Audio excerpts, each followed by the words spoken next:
Tell me what you really like. Baby, I can take my time. We don't ever have to fight. Just take it step by step. I can see it in your eyes, 'cause they never tell me lies. I can feel that body shake, the heat between your legs. You've been scared of love and what it did to you. You don't have to run, I know what you've been through. Just a simple touch and it can set you free. We don't have to rush when you're alone with me. I feel it coming, I feel it coming, baby. I feel it coming, I feel it coming, baby. I feel it coming, I feel it coming, baby. I feel it coming, I feel it coming. You are not the single type, but baby, it's the perfect time. I'm just trying to get you high and faded off this love. You don't need a lonely night, baby, I can make it right. You just got to let me try to give you what you want.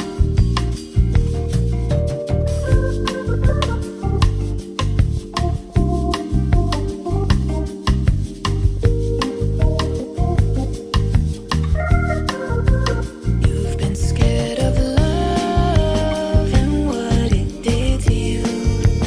You don't have to run, I know what you've been through.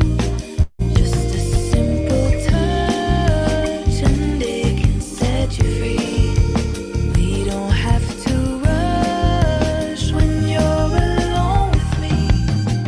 I feel it coming.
Olá, muito boa noite a todos.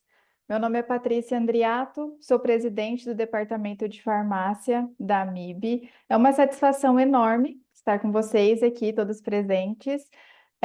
Esse momento vai ser para nós, então, trocarmos experiências e também atualizar as nossas, né, tanto as informações sobre esse assunto também.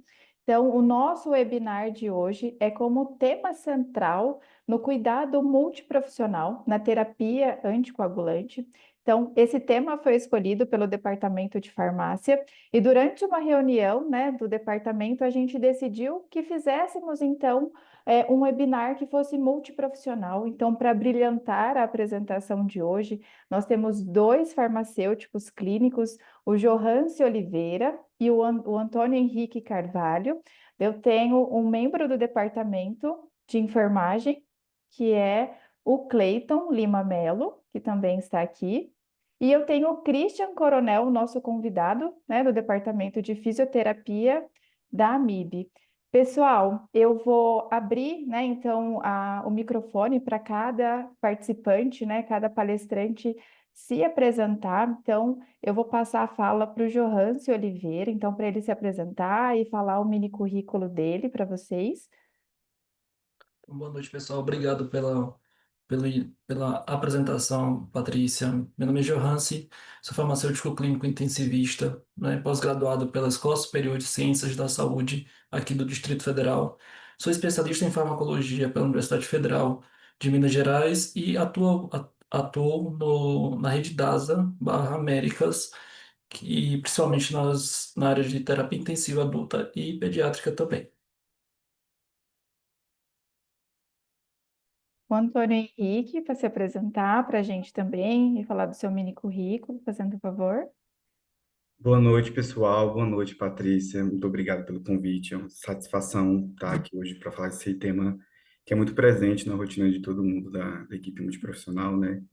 Então, eu sou Antônio Henrique, sou farmacêutico, especialista em farmácia clínica no cuidado do paciente crítico pelo Hospital Sírio-Libanês, mestre em ensino em saúde, na Amazônia pela Universidade do Estado do Pará. Atuo hoje como coordenador de residência multiprofissional, sou coordenador do programa de terapia intensiva adulto, né, e também dentro do contexto da farmácia clínica intensivista. Muito obrigada também. E agora eu passo a fala para o enfermeiro Cleiton Lima Melo. Obrigado, Patrícia. Boa noite a todos presentes. Satisfação estar com vocês.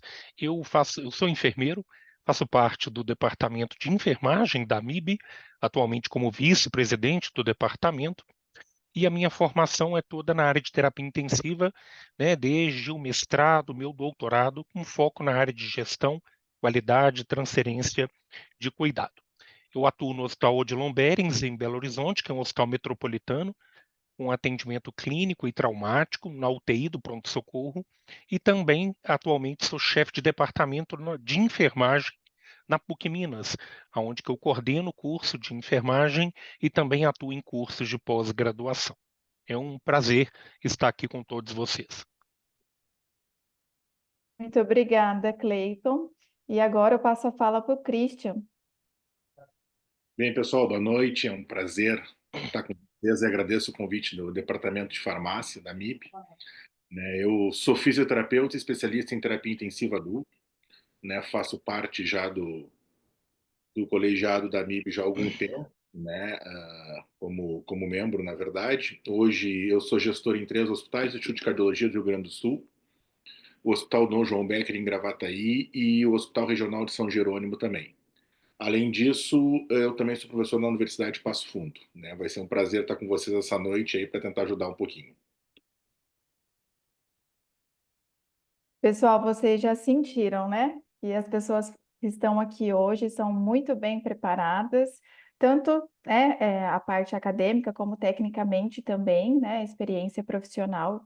Então, sejam muito bem-vindos ao webinar. Então, dando início, né, a esse webinar de cuidado multiprofissional na terapia anticoagulante, a gente vai iniciar a apresentação de hoje com o Johâncio Oliveira, que é um farmacêutico clínico, que é membro do Departamento de Farmácia da MIB. E, em sequência, a gente vai ter a apresentação, né, do Antônio Henrique, depois o enfermeiro Cleiton e o Christian, tá bem? Vamos lá. Bom webinar para todos. Obrigado. Obrigado. Todos conseguem ver minha tela? Ainda não, Ainda não, já.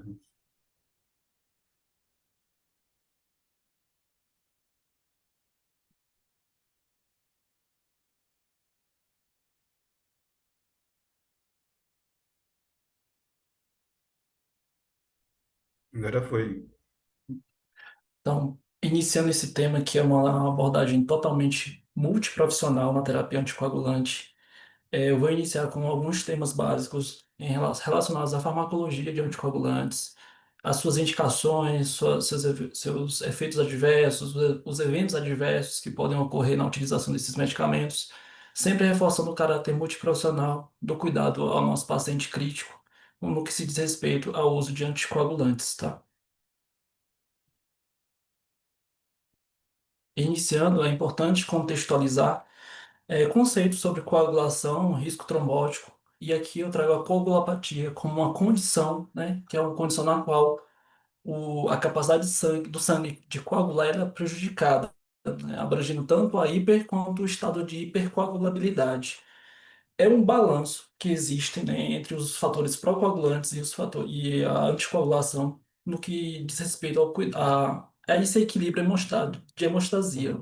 Então, a nossa ideia, a ideia aqui é trazer que precisamos ter um equilíbrio entre esses dois fatores para que a gente não tenha um evento adverso e, ao mesmo tempo, a gente possa cuidar do nosso paciente da melhor forma possível. Então, os fatores procoagulantes, né, eles têm algumas proteínas séricas que elas atuam, né, na cascata de coagulação, tanto pela via intrínseca, pela via extrínseca. E quando utilizamos medicamentos, nós buscamos inibir alguns desses fatores, o mínimo possível, para a gente não ter um estado de hipercoagulabilidade e trazer mais malefícios do que benefícios para o nosso paciente. E como fatores de risco para o nosso paciente, a acidose, sangramentos, hipotermia, hemodiluição, trauma tecidual e choque são alguns fatores de risco que eles contribuem para esse estado de hipercoagulabilidade. Então, a gente precisa ter um cuidado muito de perto quando for utilizar o anticoagulante, justamente observando esses pontos, esses fatores de risco.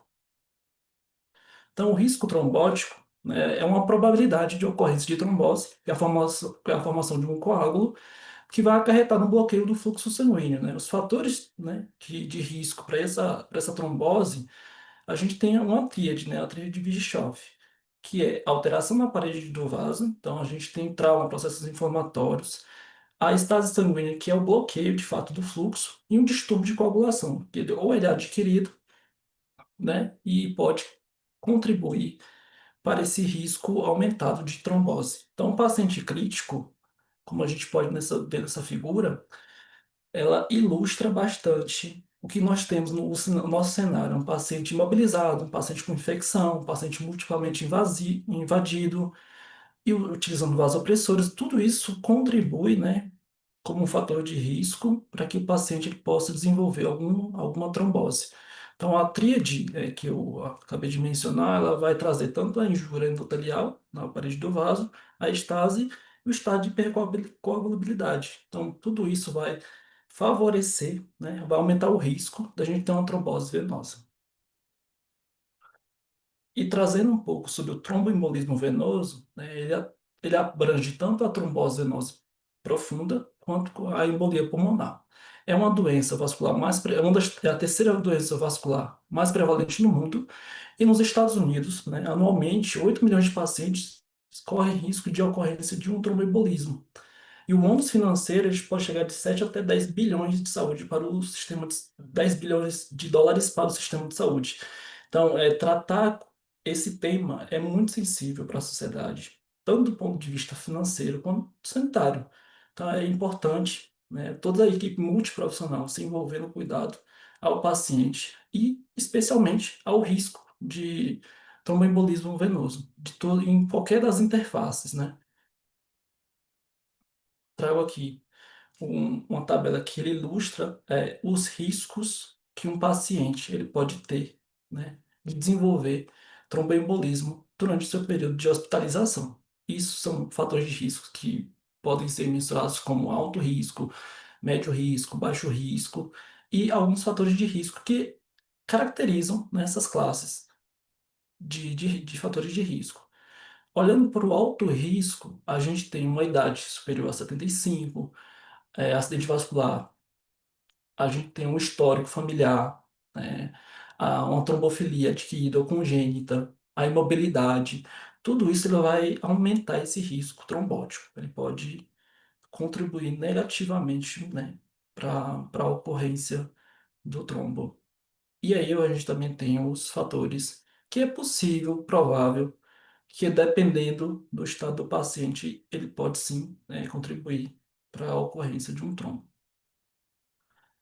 Quando a gente pensa na avaliação do risco de um paciente de desenvolver trombose, a gente precisa enumerar, né, 5 escalas clássicas que ajudam o médico ali no momento da avaliação, toda a equipe multiprofissional na avaliação do risco trombótico.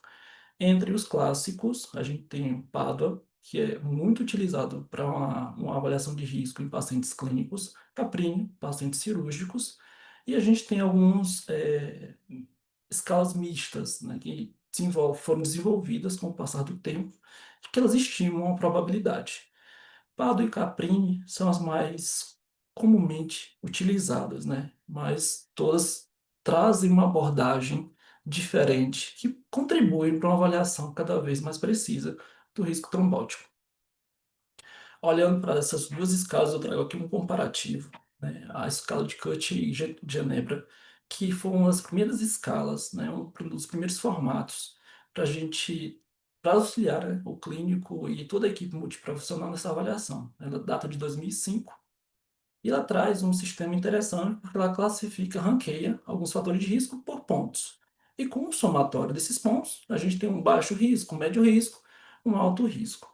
Em comparação com o PADOA, que é um dos mais utilizados, que também data de 2010, a gente pode perceber que existe uma similaridade entre uma escala e outra, e o peso da avaliação dos fatores de risco, eles são muito semelhantes também. Então, quando a gente pensa, né, utilizando essas duas escalas em uma pontuação maior ou igual a 4, a gente já tem um alto risco do paciente desenvolver uma trombose. Então, é importante a gente conhecer as escalas para a gente poder aplicar no nosso cuidado no dia a dia, né?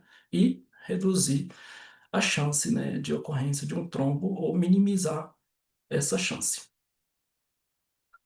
E agora, passando um pouco para a parte mais prática, farmacológica do processo, a gente tem a utilização dos anticoagulantes.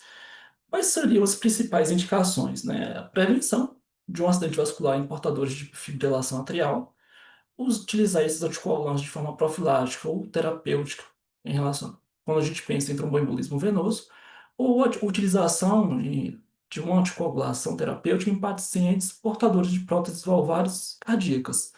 Tudo isso para quê? Para a gente evitar a formação de um trombo. Então, a escolha de um anticoagulante ele deve levar em consideração não só a indicação, mas também a forma de administração, a duração do uso, avaliar o custo-benefício dos efeitos adversos e monitorar os eventos adversos que podem ocorrer durante a utilização desses anticoagulantes. Classicamente, a gente tem três tipos de anticoagulantes, né? Três grandes classes de anticoagulantes.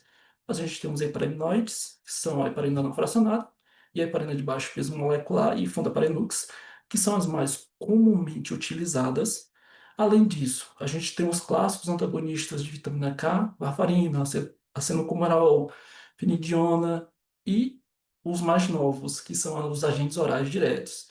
Então, a gente tem a apixabana, a edoxabana, a rivaroxabana e dabigatana, que são os mais novos descobertos, que são mais específicos na sua, no seu mecanismo de ação, tendem a ter menos reações adversas, não são isentos, mas tendem a ter menos. E a heparina não fracionada, a heparina de baixo peso molecular, são as que a gente mais vê na prática, na prática clínica. Então, são estudadas com muito mais frequência e a gente pode manejar de uma forma melhor também. Trago aqui também a cascata de coagulação só para ilustrar que todos esses medicamentos, direto ou indiretamente, eles vão atuar em algum desses fatores, com o objetivo de evitar a formação de um coágulo. Então, a depender do anticoagulante escolhido, a gente tem que pensar no seu mecanismo de ação, nas ações diretas e indiretas, pensando no risco, né, no custo-benefício da utilização desse medicamento. Quando a gente pensa nas contraindicações ao uso de anticoagulantes, a gente também tem que elencar algumas aqui. A hipertensão não controlada, o acidente vascular cerebral recente, um histórico de sangramento, trombocitopenia, sangramento ativo, o uso de um antiagregante plaquetário, porque isso tudo aumenta o risco de sangramento.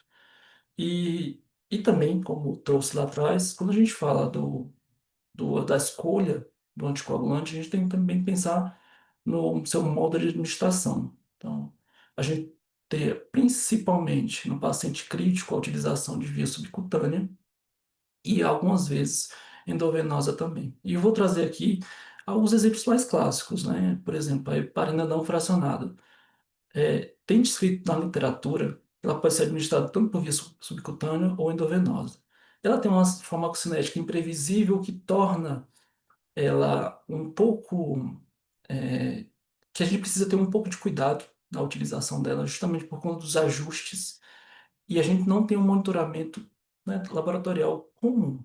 Então, a gente tem aqui um monitoramento laboratorial por TTPA, mas hoje já temos outras ferramentas e que, dependendo da realidade que a gente tem, a gente consegue manejar de outra forma. Os principais efeitos adversos da heparina não fracionada são as alergias, trombocitopenia e osteopenia. A trombocitopenia é a mais comum e que a gente precisa ter maior cuidado, porque o manejo dela exige, primeiro, uma rápida interpretação, se está ocorrendo ou não, essa trombocitopenia, e aí, a partir de então, a gente consegue fazer um manejo adequado disso. Quando a gente pensa nas heparinas de baixo peso molecular, elas são muito utilizadas no tratamento de tromboembolismo pulmonar e em pacientes com angina instável. Ela, em relação à heparina não fracionada, ela apresenta um risco menor de trombocitopenia. Não quer dizer que não possamos ter, mas o risco é bem menor. E ela traz como um dos pontos positivos um monitoramento laboratorial. Então, a gente faz a dosagem sérica do fator 10 ativado e que tem um pico de concentração a 4 horas após a administração da dose. Então, isso é muito utilizado, né, esse monitoramento sérico. Quando a gente pensa em pacientes que estão fazendo anticoagulação plena, que tem uma disfunção renal e a gente precisa fazer ajuste de função renal, ou quando é um paciente obeso, ele tem algum desequilíbrio nos fluidos também. Então é importante conhecer esses monitoramentos para a gente poder fazer também um manejo farmacológico desses anticoagulantes. Quando a gente olha para a Fondaparinux, que ela tem uma eficácia superior, né, à heparina de baixo peso molecular no tratamento de síndrome coronariana aguda, ela traz uma inovação em relação às heparinas de baixo peso molecular. Ela possui uma farmacocinética previsível, o que nos deixa mais seguros na utilização. O seu tempo de meia-vida também é um pouco mais alargado em relação à heparina de baixo peso molecular, e ela não precisa de um monitoramento laboratorial. E isso fala muito, né, a favor da utilização da Fondaparinux.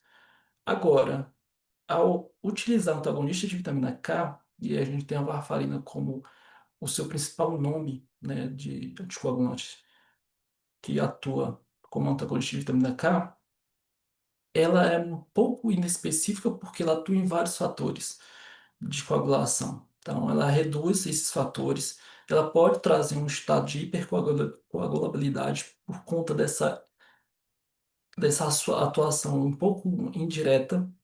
Ela tem um tempo de meia-vida bem alargado, de 8 a 72 horas. A sua farmacocinética é imprevisível. O monitoramento eu só consigo fazer por dosagem de tempo de protomina. E é necessário fazer um monitoramento, né,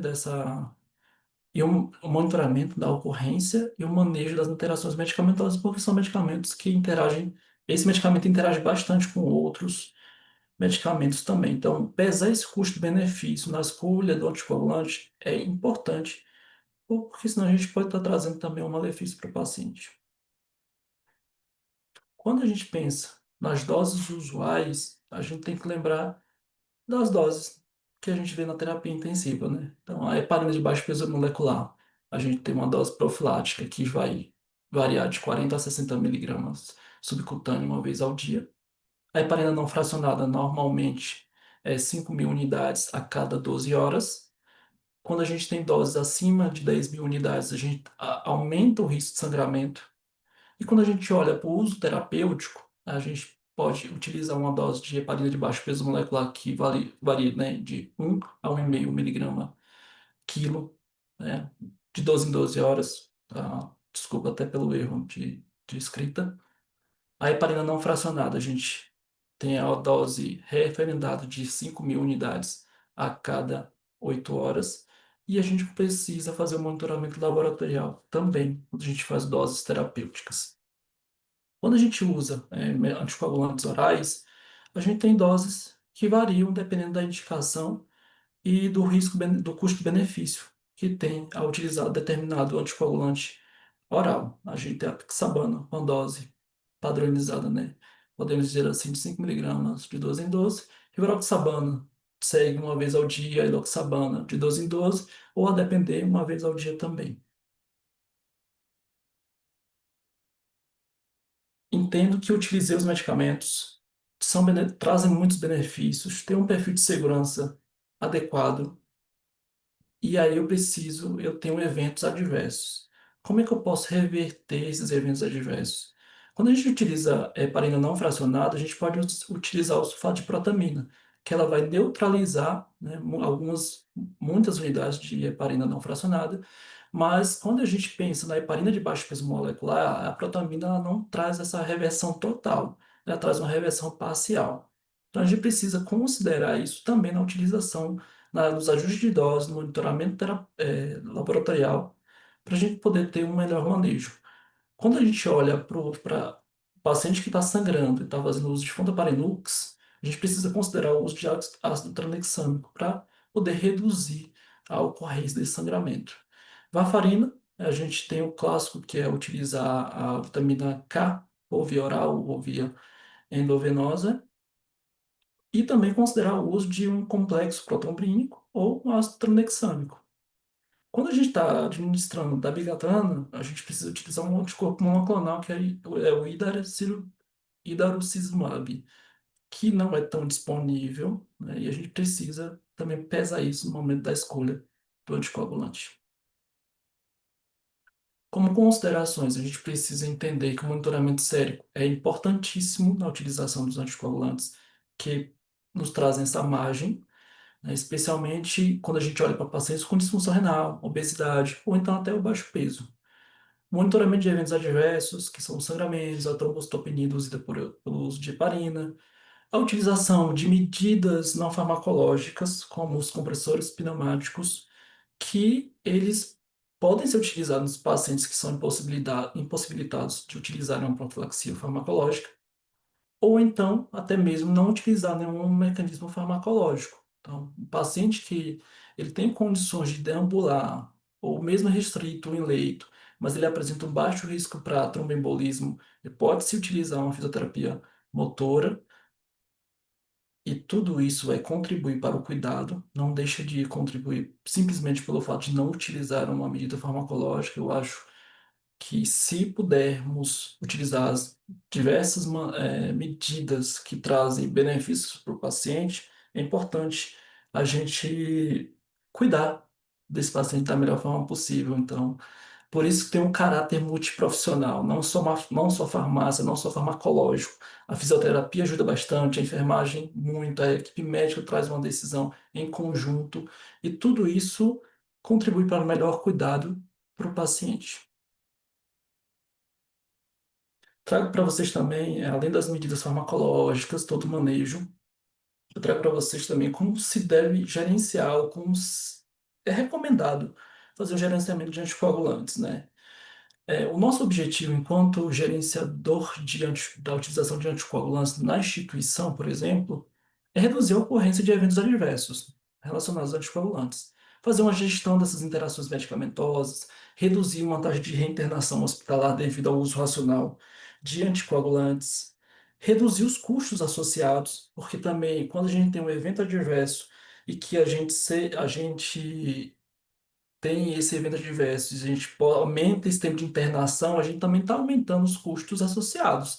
E está expondo esse paciente também a outros riscos. Então, tudo isso tem que ser muito bem pesado no momento da escolha do anticoagulante e no manejo também institucional desses medicamentos.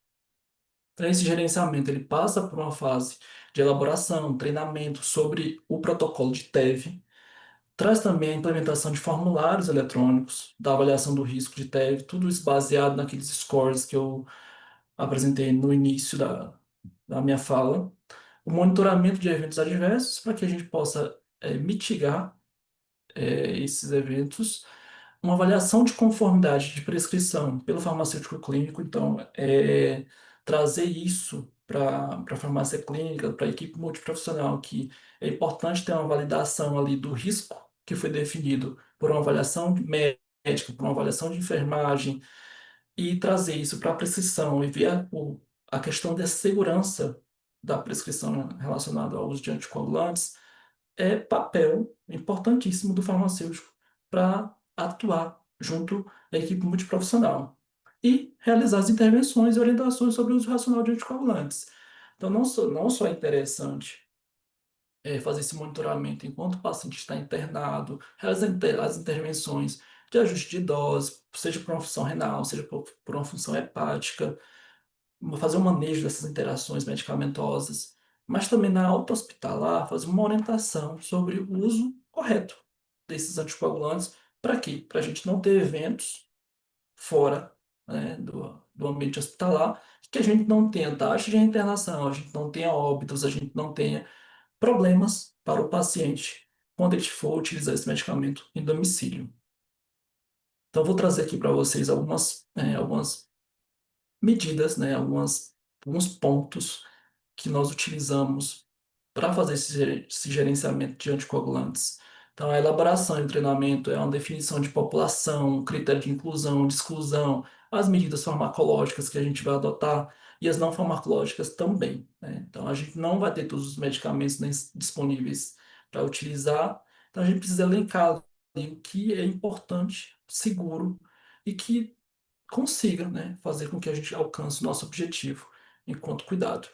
A implementação de formulários eletrônicos, então, de criar e utilizar formulários de avaliação de risco de TEV, isso diariamente, né, pela equipe de enfermagem, pela equipe médica, o fisioterapeuta ali apoiando, e finalmente o farmacêutico olhando para esse risco definido, olhando para a prescrição do dia, vendo ali a necessidade de alguma intervenção junto à equipe médica, traz muita segurança para todos da equipe multiprofissional para utilizar. Então, anticoagulantes. Então, é importante fazer a implementação desses documentos. Isso também fica no prontuário do paciente, não traz uma camada de segurança para também como cuidado ao paciente. Então, é importantíssimo essas medidas. Além disso, o monitoramento de eventos adversos, então, utilizar rastreadores, por exemplo, protamina, vitamina K e até o próprio relato, né, de sangramento, para a gente poder identificar de imediato que está ocorrendo e corrigir algo que seja necessário para que não continue a ocorrer esse evento adverso. E como eu trouxe, né, avaliação da conformidade. Então, olhar para a prescrição versus documento de TEV, que é o formulário que a gente implementou na instituição, para que a gente tenha uma avaliação pré-dispensação do risco definido e da terapia anticoagulante instituída. Justamente para quê? Para a gente poder se antecipar a um possível problema. Então, trazer a importância de fazer uma avaliação de necessidade de ajuste de dose devido a uma função renal, né, de uma função hepática, que sejam. Então, é nosso papel, né, principalmente como farmacêutico, trazer essa segurança para a equipe multiprofissional e para o paciente também. Queria e aproveito o momento para trazer um dado interessante, que foi um dado do Departamento de Saúde dos Estados Unidos, onde nesse gráfico ele ilustra bem a importância de se falar sobre anticoagulantes. Quando a gente pensa que desde o ano né, de 2005 até 2019, a gente teve um aumento considerável de procura aos pronto-socorros por conta de eventos adversos relacionados a anticoagulantes, isso traz, primeiro, uma preocupação relacionada ao tema, mas também é importante para a gente poder fomentar uma discussão e trazer e buscar medidas, né, que possam mitigar a ocorrência desses eventos adversos, justamente para trazer segurança para o nosso paciente. E mais ilustrativo ainda é trazer também como é que a gente pode aplicar isso na prática, como a gente faz esse gerenciamento. Então, a gente tem casos onde a gente precisa fazer um gerenciamento de anticoagulantes orais e que a gente precisa ali ter um farmacêutico que possa orientar, né, sobre a utilização desses medicamentos.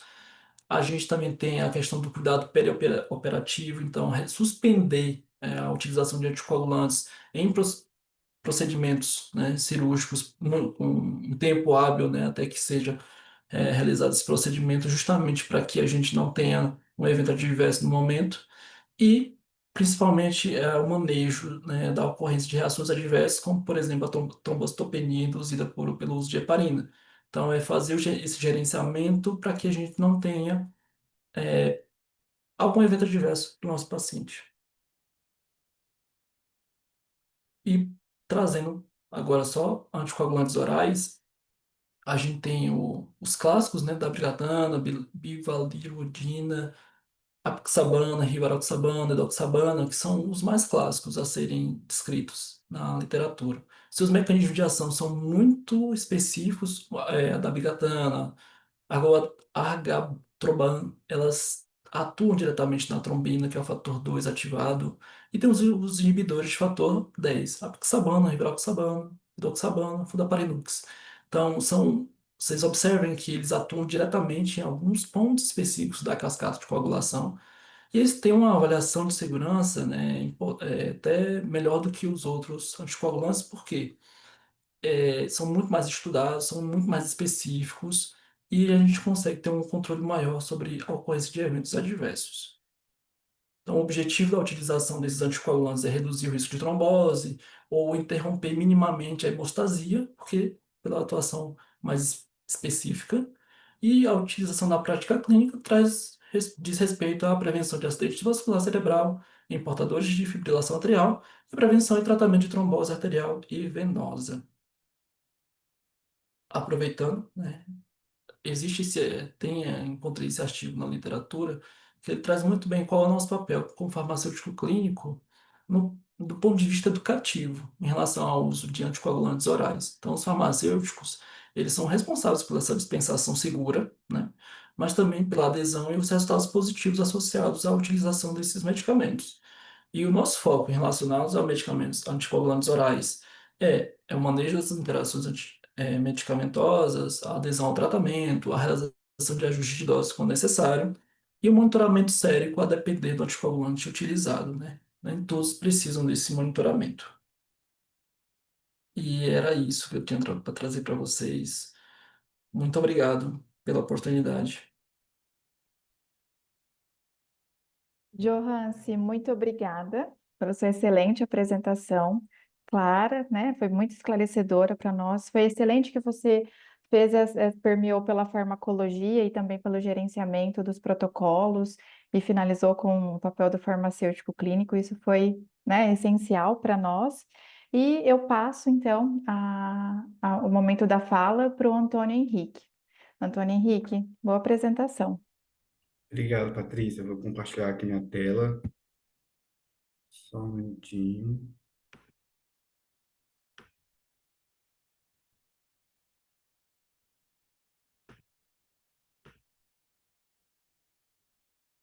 Estão conseguindo ver? Sim. Sim? Perfeito, então.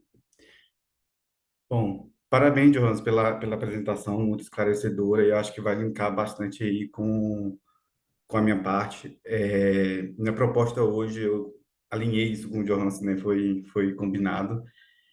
Trazer uma experiência na prática clínica, né? Sobre esse tema que é de extrema relevância e faz parte, né? Do dia a dia do farmacêutico clínico, tanto dentro da farmácia clínica, no cuidado ao paciente, do paciente também em cuidados intensivos. E eu acho de extrema importância a gente compartilhar nessas experiências e esse conhecimento para a gente fortalecer o nosso cuidado como farmacêutico lá na ponta.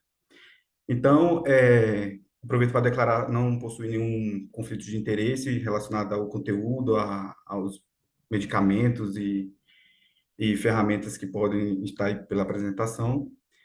E eu queria começar falar sobre essa experiência, né, contextualizar, até trazendo um pouco aí do que o Johansen trouxe.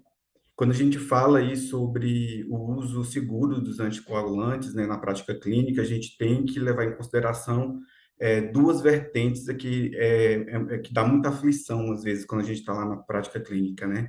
A gente tem o manejo dos anticoagulantes com esse receio dos dois extremos, né? Do paciente ficar descoberto do efeito anticoagulante e ficar ali vulnerável a eventos e risco trombótico, como o Johannes falou, e também, por outro lado, né, os eventos adversos, né, os efeitos que esses medicamentos podem causar em decorrência do seu mau uso, e isso acabar virando um quadro hemorrágico, ou então piorando uma situação de sangramento, né?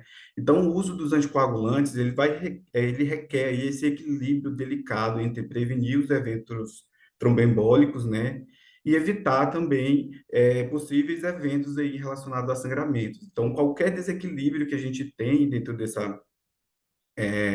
contexto, seja pouco subdosagem, uma dose mais elevada, ou uma suspensão indevida, injustificada, ou fatores interferentes ali da condição clínica do paciente, pode aumentar o risco de eventos fatais. Por isso que a gente se preocupa tanto com essa classe de medicamento, né?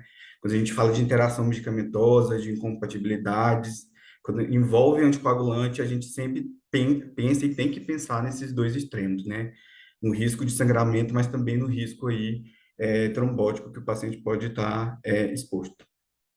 Então, eu vou dividir com vocês uma experiência que eu tive há alguns anos relacionada ao manejo dos anticoagulantes, né? E ao decorrer da apresentação, a gente vai relembrar algumas informações teóricas que faz toda a diferença quando a gente fala ali da prática clínica, quando a gente está com a mão na massa.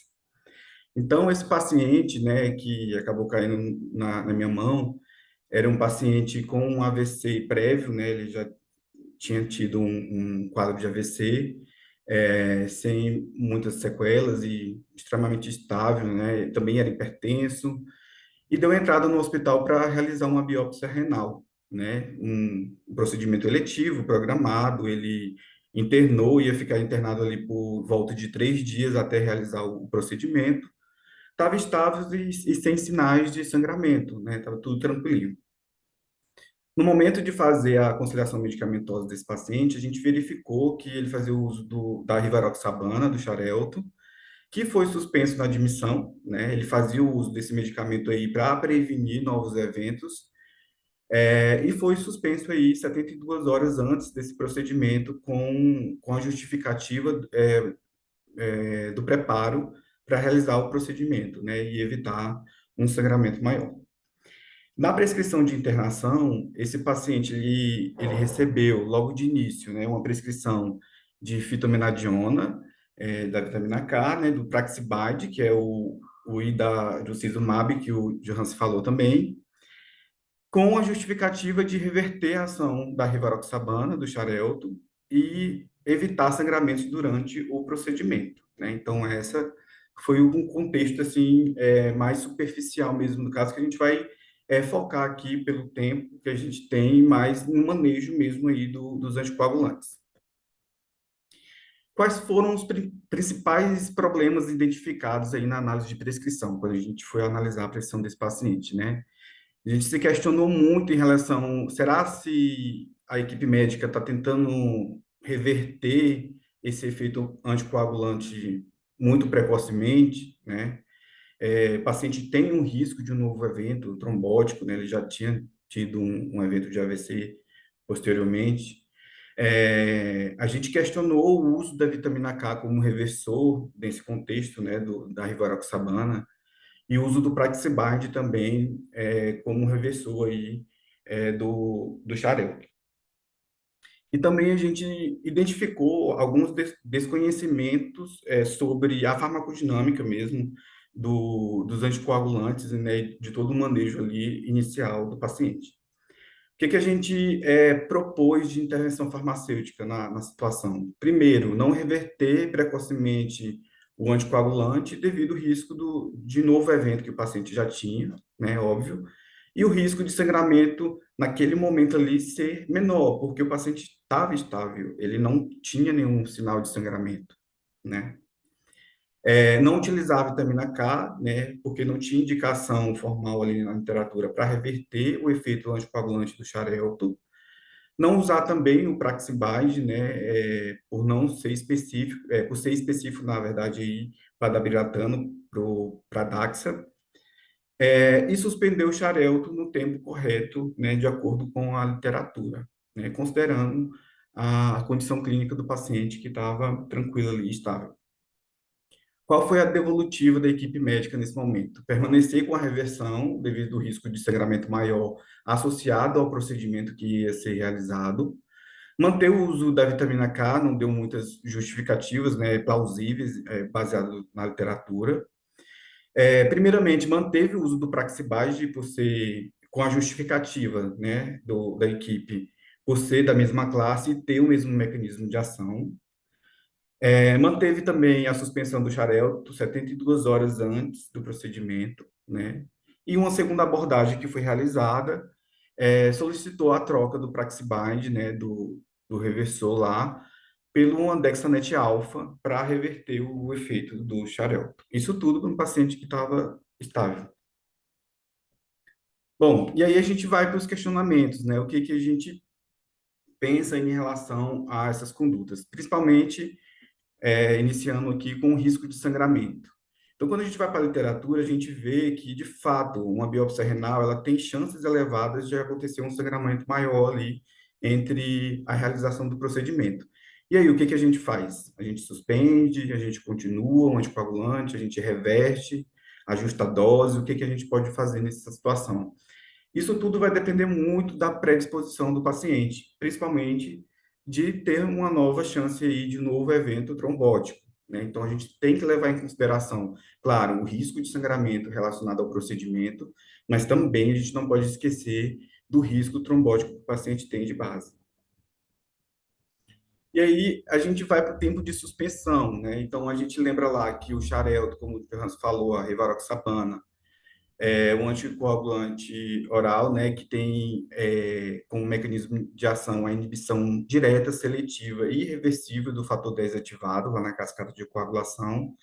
E a gente, quando a gente vai para a literatura, a gente verifica, né, que a interrupção para a realização de procedimentos cirúrgicos invasivos vai depender da condição clínica do paciente, né? A literatura diz para a gente avaliar esse risco de TEV, de tromboembolismo, perante o risco de sangramento do procedimento, né? Então, a gente tem que fazer esse exercício, é muito importante. E a recomendação que a gente tem na literatura é que a gente pode interromper a rivaroxabana, né, 24 horas antes do procedimento que iria ser realizado. Ou, né, quando o paciente é idoso, no caso do paciente ele era idoso, e também tem uma disfunção renal ali, a gente pode considerar suspender esse anticoagulante 48 horas antes do procedimento. E aí a gente se questiona, tinha necessidade da gente suspender e reverter precocemente o uso do anticoagulante? Talvez o paciente estaria ali descoberto por um tempo do efeito anticoagulante, poderia aumentar mais ainda o risco trombótico dele, né?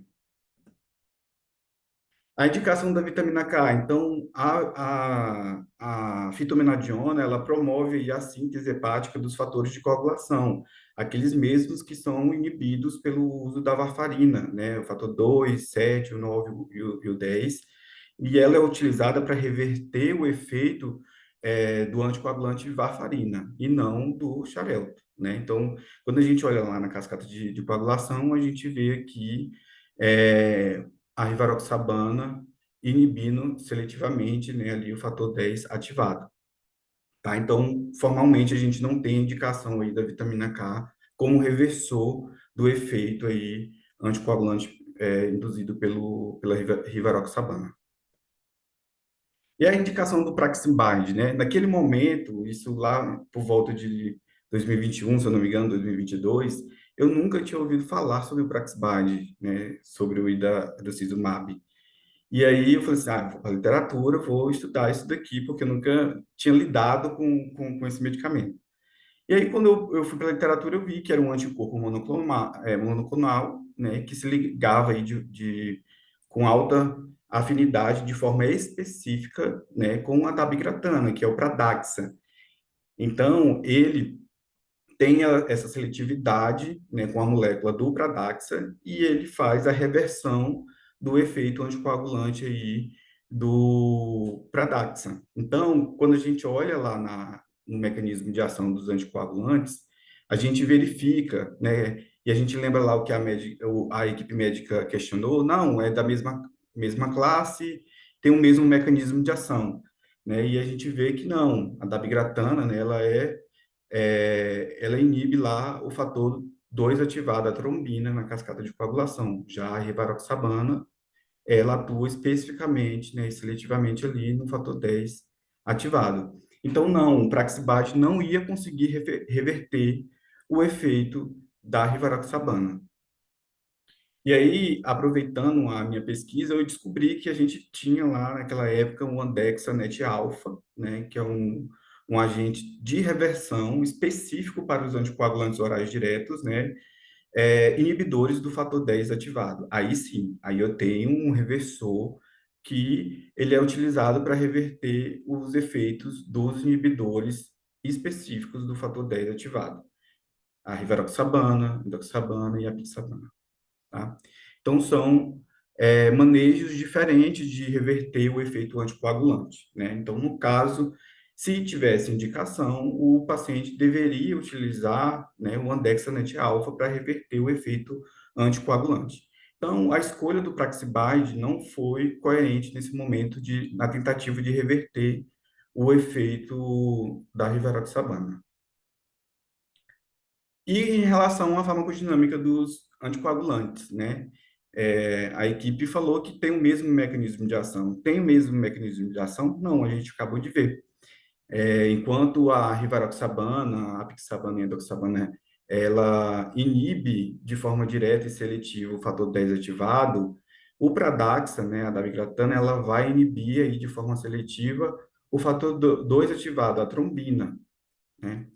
Então, a gente tem dois medicamentos que estão ali dentro da mesma classe, porém, têm mecanismos de ação diferentes, distintos. E qual é o impacto, né, nesse contexto, desse caso? Primeiramente, interromper precocemente o anticoagulante do paciente, né? Paciente estável, com risco trombótico de base, né? Já tinha tido um evento anteriormente, fazia uso de um anticoagulante para prevenir novos eventos, né? Ele estava coberto pelo efeito anticoagulante, precisava interromper o anticoagulante, sim, porém no tempo oportuno, né? E essa tentativa de interromper o efeito anticoagulante não considerando essas recomendações, poderia deixar o paciente mais vulnerável do ponto de vista do risco trombótico.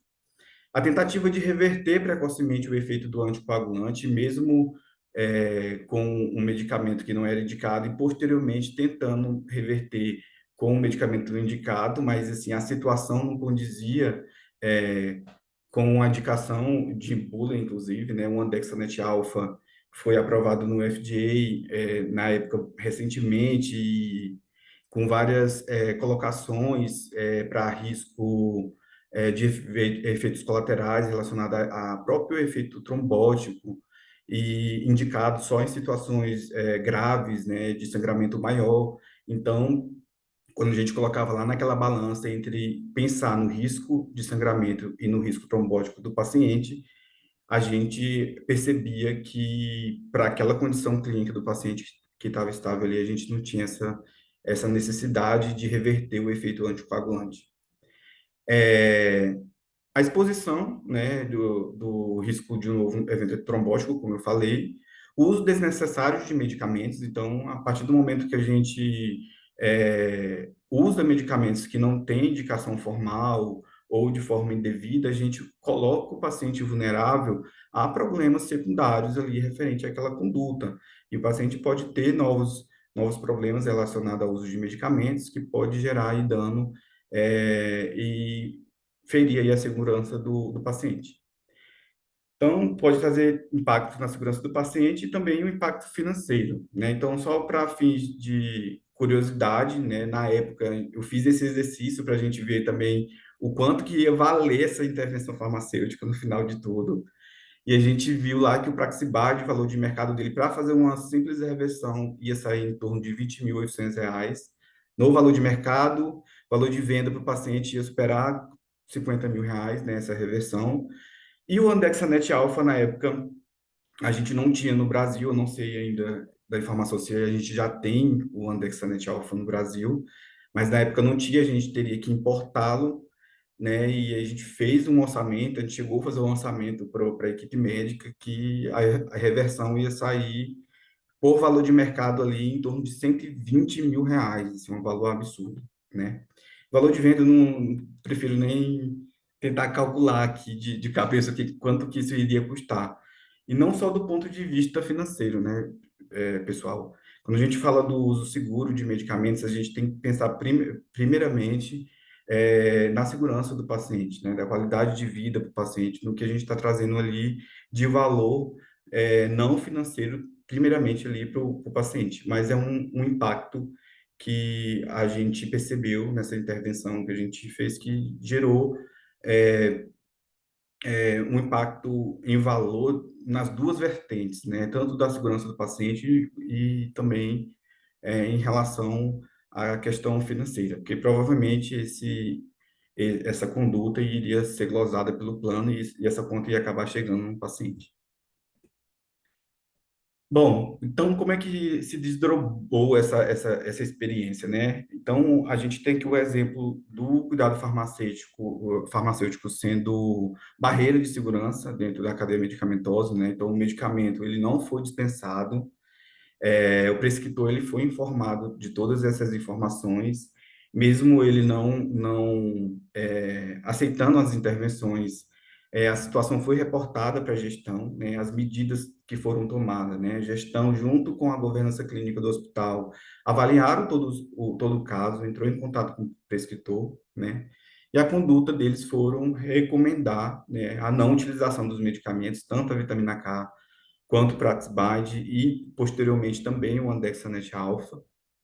E o desfecho foi que o paciente não recebeu os medicamentos, realizou procedimentos, a biópsia renal dele, sem nenhuma intercorrência, não sangrou, não teve nenhum evento trombótico e foi embora para casa, tudo certo, sem acontecer nenhum incidente com o paciente, né?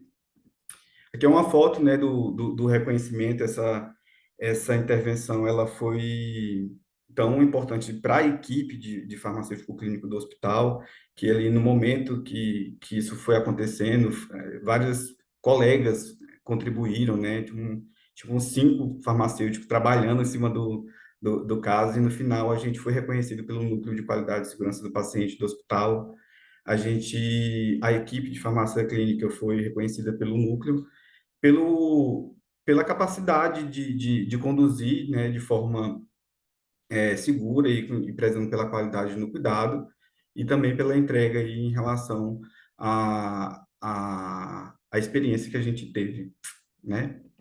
É isso, pessoal. Deixa eu compartilhar com vocês. Se quiser tirar alguma dúvida.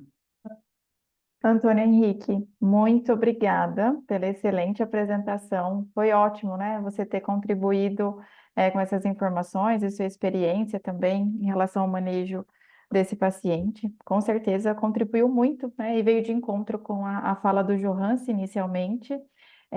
Aproveitando a sua fala sobre as perguntas, eu cheguei a mandar mensagem aqui no chat que tem um botão de perguntas que vocês podem acessar na barra de ferramenta. Então, as dúvidas que vocês tiverem, assim que a gente finalizar as apresentações, aí eu abro aqui para vocês as perguntas para cada palestrante, tá bem? Então, agora eu vou passar a fala para o nosso enfermeiro, então, professor Cleiton Lima Melo. Cleiton, né? Boa Olá, apresentação. muito Estamos aqui obrigado. ansiosos para sua contribuição também. Obrigado, Patrícia. Boa noite a todos. Compartilhar minha tela.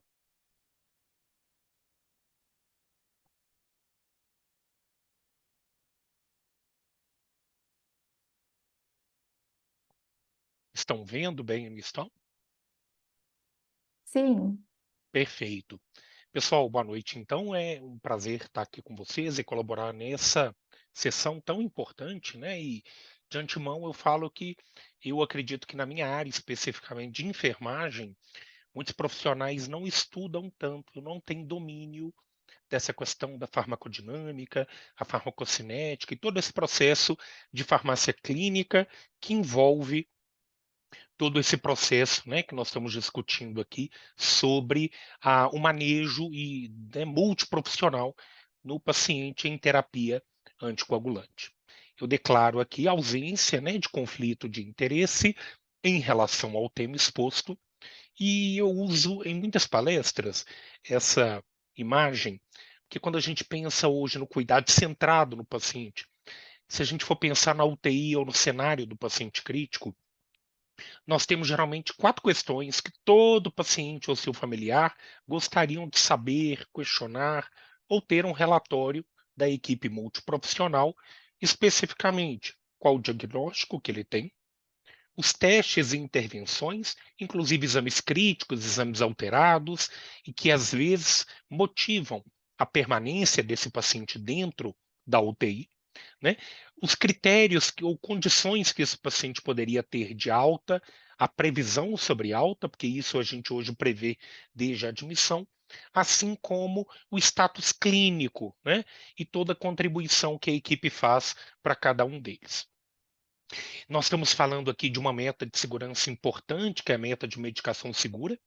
Quando nós falamos de anticoagulantes, estamos discutindo sobre medicamentos de alta vigilância, principalmente por esse risco na cadeia medicamentosa, que ele pode ir desde o processo da preparação, da dispensação, da prescrição, da administração e do próprio monitoramento de eventos adversos.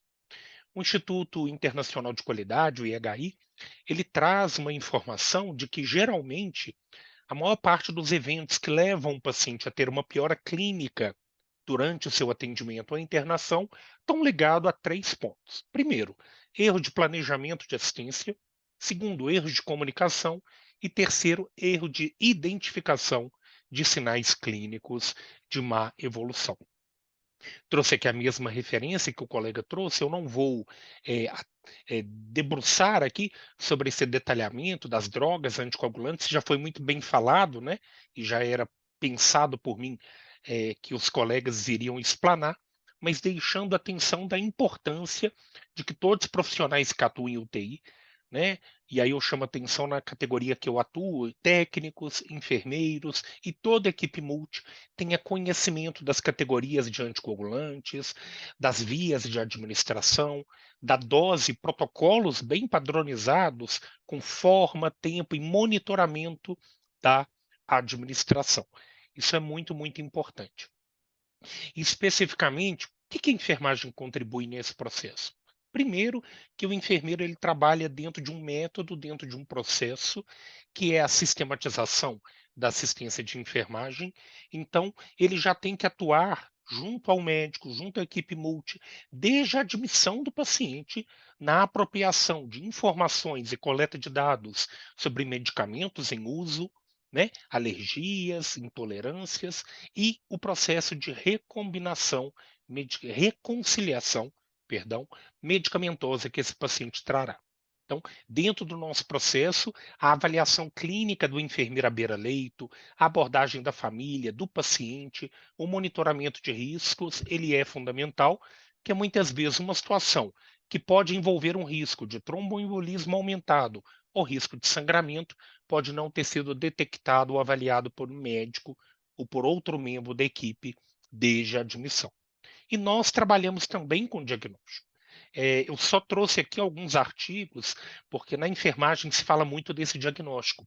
Risco de sangramento, né? E existe uma série e uma terminologia, que é uma taxonomia que nós utilizamos, e o paciente na UTI ele tem, além de mobilidade reduzida, uma série de fatores que alteram, né, o risco aumentado também para tromboembolismo.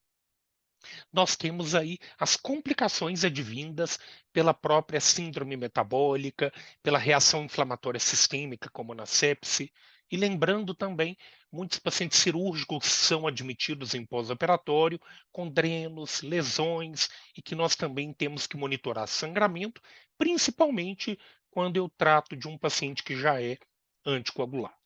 E são exemplos e uma sugestão de leitura desses artigos para os colegas, que ele fala de fatores de risco, né? E aqui a gente aponta pacientes que estão frequentemente nos leitos de UTI, como pacientes que têm alcoolismo, tabagismo, pacientes hipertensos, cardiopatas que já usam uma terapia anticoagulante, assim como uma série de condições como o choque, a insuficiência cardíaca, a sepse e outros distúrbios comuns nesse público. Esse é um artigo publicado por uma revista específica da enfermagem, e para vocês entenderem o ponto que eu quero discutir, ele é interessante porque o enfermeiro ele tem que ser muito ativo no processo de discussão clínica, beira-leito e do plano terapêutico, e esse estudo ele fez é um estudo de coorte retrospectivo, foram investigados aqui mais de 867 prontuários de pacientes que fizeram uso de heparina sódica em infusão contínua. E é importante que foram levantados aqui, ó, fenômenos hemorrágicos mais comuns, como na pele, 47,4%, sítios de punção, 15,8%, vias aéreas, seguido aqui de sistema geniturinário e sistema gastrointestinal. E um apontamento importante, porque esse paciente crítico, muitas vezes, ele é muito invadido com catéter vesical de demora, catéter gástrico, catéter interal, o que aumenta, como esse próprio estudo mostra, chance de sangramento, seja por via uretral ou por via naso-oral nestes pacientes. Isso é um exemplo bem claro de que a realidade hoje do paciente crítico ele não é só dentro da UTI. Hoje nós já temos ambulâncias de pré-hospitalar no Brasil, em algumas cidades, que já utilizam trombolítico dentro da ambulância. Antes do paciente chegar no hospital, ele já tem um laudo de um eletro e a indicação de uma trombólise. E ele é crítico. E ele vai ser transferido para uma instituição para sequência e manejo de cuidados. Então, nós temos hoje uma série de situações que implicam na pesquisa prévia pelo uso de anticoagulantes, assim como eles podem contraindicar um procedimento de trombólise pelos checklists que nós utilizamos. Dando exemplo aqui de situações comuns que nós temos, como o uso dos próprios trombolíticos utilizados nos pacientes com AVC, o infarto agudo do miocárdio, e que aumentam esse risco de sangramento pós-intervenção e que justifica uma série de intervenções da equipe multi, tanto para monitoramento da melhora, quanto também para monitoramento de sangramento aumentado. Outros exemplos comuns que nós temos na UTI, e que eu até dei um treinamento recente na equipe da UTI que eu trabalho, que nós tivemos monitoramento de eventos adversos, e inclusive um desfecho ruim com uma paciente que tinha um catéter de diálise, né, na femoral. É muito comum os pacientes na UTI entrarem em insuficiência renal aguda, e que, com a retirada desse catéter numa paciente que é anticoagulada e já recebia heparina na máquina de diálise, não foi feito o curativo compressivo, não foi restrita a manipulação da paciente, e ela evoluiu com hematoma significativo na região femoral, teve uma queda de hemoglobina para 5, precisou de transfusão, e por todo o quadro clínico é uma paciente que acabou tendo óbito. E isso foi monitorado como um evento, até porque pode não ter sido a causa principal, mas o sangramento, o hematoma em uma paciente anticoagulada que teve um catéter retirado sem uma sistematização de cuidados, isso é um ponto muito importante. E assim nós temos, estou trazendo exemplos muito práticos no dia a dia, em que o próprio enfermeiro, a equipe de enfermagem e toda a multi deve monitorar, desde o processo de inserção de catéteres, a retirada de catéteres ou a decisão pela manutenção, ela tem que ser guiada por exames, pelo uso de medicamentos, como estamos dizendo, um médico, para que ele invada um paciente com catéter central, que facilita na terapêutica medicamentosa, ele deve de antemão checar testes de coagulação ou alguma contraindicação que o paciente tenha naquele momento. Então, nós estamos falando aqui de um contexto, e aí eu queria pegar algo que os colegas talvez não exploraram muito, e eu pensei que a abordagem de vocês seria muito voltada aos medicamentos, mas para falar algo aqui que tem muito a ver com o tema da nossa webinar, que é o trabalho multi. Primeiro, que a gente tem que entender que nós trabalhamos hoje não com satisfação, mas com experiência do paciente. O paciente ele quer ter informação, a família quer ter acesso. Nós temos hoje que lidar com redes sociais, modelos profissionais como linhas de cuidado, e eu chamo muita atenção para a importância do health literacy, que é o letramento. Um paciente ele precisa de entender o risco que ele tem quando ele recebe um medicamento que pode aumentar o risco de sangramento. O paciente ele deve tomar decisões compartilhadas junto com a família e com a equipe. Assim, nós trabalhamos dentro do conceito de experiência do paciente. Então, tudo que nós estamos dizendo aqui nessa webinar, ela tem uma relação direta com esse conceito que nós estamos falando de satisfação, de cuidado centrado no paciente e na família, de protocolos que geram segurança assistencial.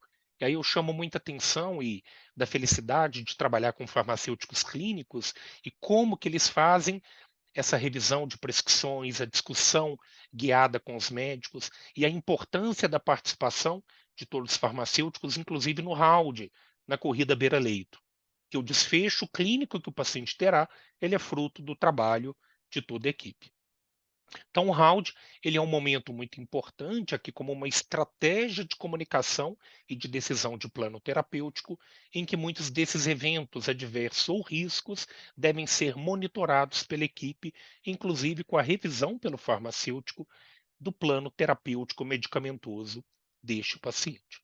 Então, nós temos que trazer todas essas recomendações para os momentos de passagem de plantão, para as transferências de paciente, que nós falamos sobre transferência de cuidado. Então, o próprio risco de sangramento ou risco de tromboembolismo, ele deve ser um alerta, ele deve ser monitorado por indicadores de exames clínicos e exames laboratoriais ou de imagem que eu devo deixar claro nas recomendações. E esse trabalho multidisciplinar, esse trabalho em equipe, nós já temos uma série de evidências aí de trabalhos ligados à área de qualidade que fala da importância desse trabalho do time.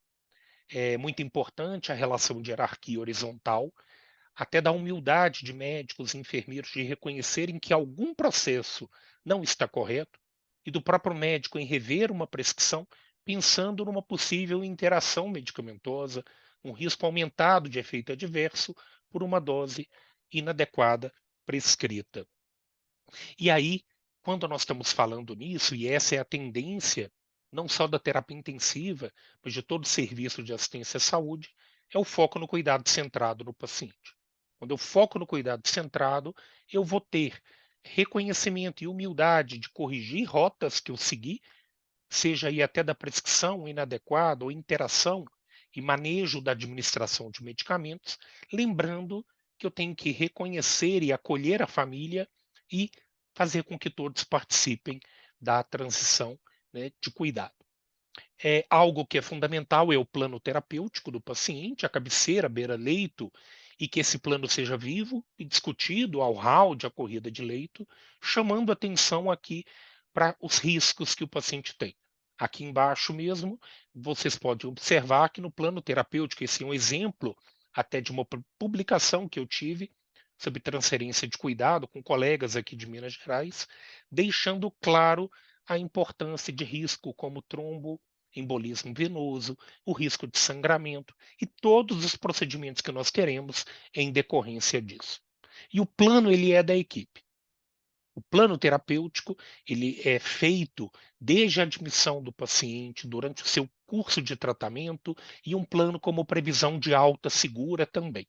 Ele é revisado, monitorado, inclusive na passagem de plantão e nos rounds multidisciplinares. E queria fechar a minha fala dizendo que eu refleti muito, e até no convite, né, para estudo e preparação dessa apresentação, de como que na minha área da enfermagem é importante chamar as pessoas para a discussão desse manejo da anticoagulação, do risco de tromboembolismo, da participação ativa na mobilização precoce e até o entendimento de interações e como que nós iremos monitorar e prevenir esses riscos.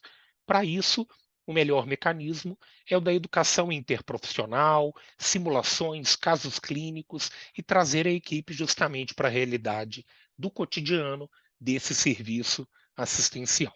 Então, eu agradeço, deixo aqui o meu contato e continuo aqui com vocês para o nosso debate final.